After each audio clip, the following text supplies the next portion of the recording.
called me a danger to his daughter, just because I cut my hair. He told her to stop being my friend, spread lies about me, and treated me like a threat to his perfect little world. So what did I do? I made him cookies. And it was the sweetest revenge he never saw coming. If you've ever wished karma would handle people like this, hit that like button, subscribe, and buckle up, because this story is proof that the best revenge is sometimes baked, not fought. I want you to imagine this. You're 18, it's your senior year of high school. You've been best friends with someone for years, sleepovers, movie nights, helping each other with homework.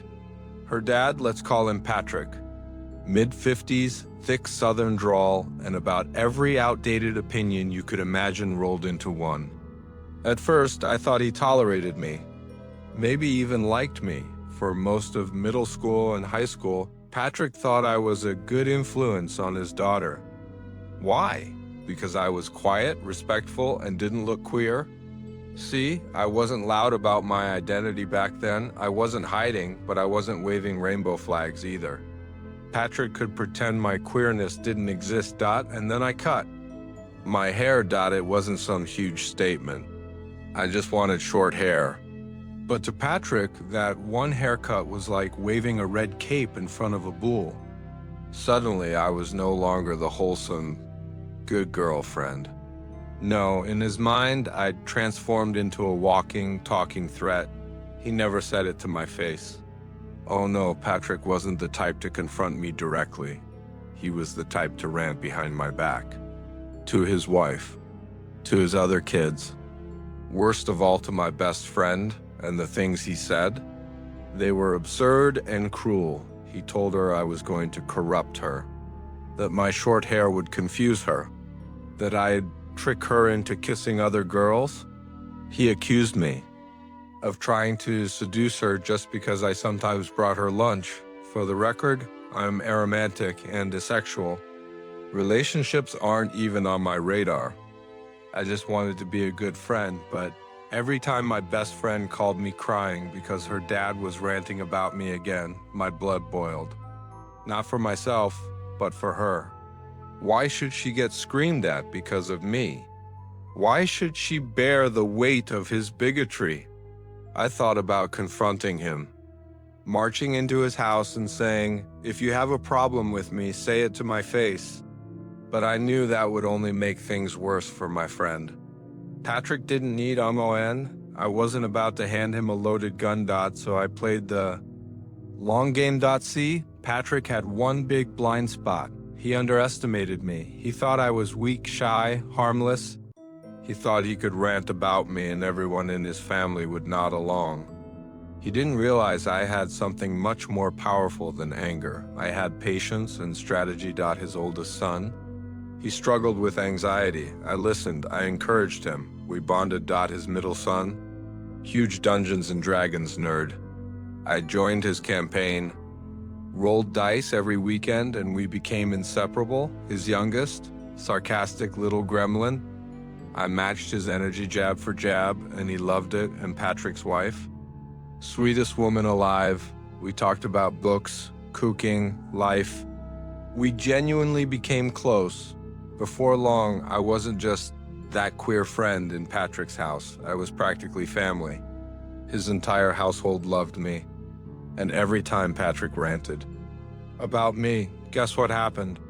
Crickets. No one took his side anymore, but I wasn't done. Because the universe handed me the perfect opportunity. Patrick's birthday. Now, Patrick loved a very specific kind of chocolate chip cookie. Problem? The only bakery that sold them was 40 minutes away. He'd rarely get them. Lucky for me, I was taking culinary classes at school, and I had access to the kitchen that whole week.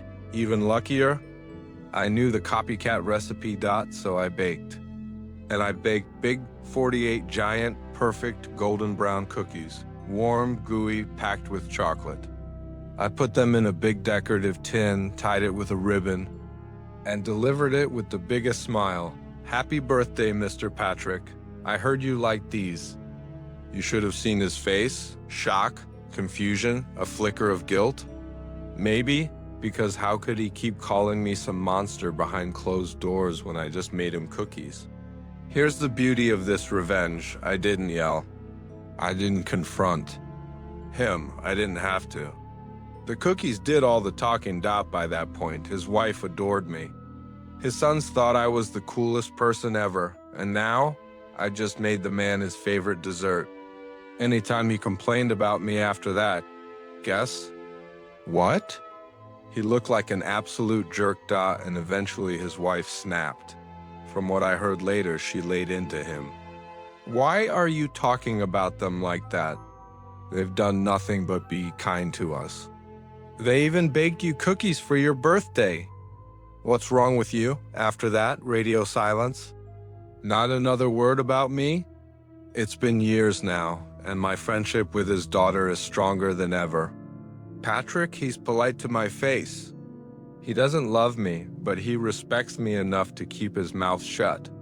And honestly, that's all I wanted. There's something deeply satisfying about winning a war without ever firing a shot. I didn't have to scream. I didn't have to stoop to his level. I didn't have to prove my worth, just be my worth. And the sweetest part? Every time Patrick takes a bite of a chocolate chip cookie, he's probably reminded of me. The queer kid he tried to push out of his daughter's life, who instead became a permanent part of his family's heart. Sometimes revenge doesn't have to be loud or cruel. Sometimes it's as simple as showing kindness in the face of hate and letting their own bitterness make them look small. Patrick wanted to paint me as a villain. Instead, I became the hero of his whole household. If this story gave you chills or made you crave cookie, smash that like button and subscribe for more satisfying revenge stories. And tell me in the comments, what's the pettiest or sweetest revenge you've ever seen? I'll feature the best ones in a future video.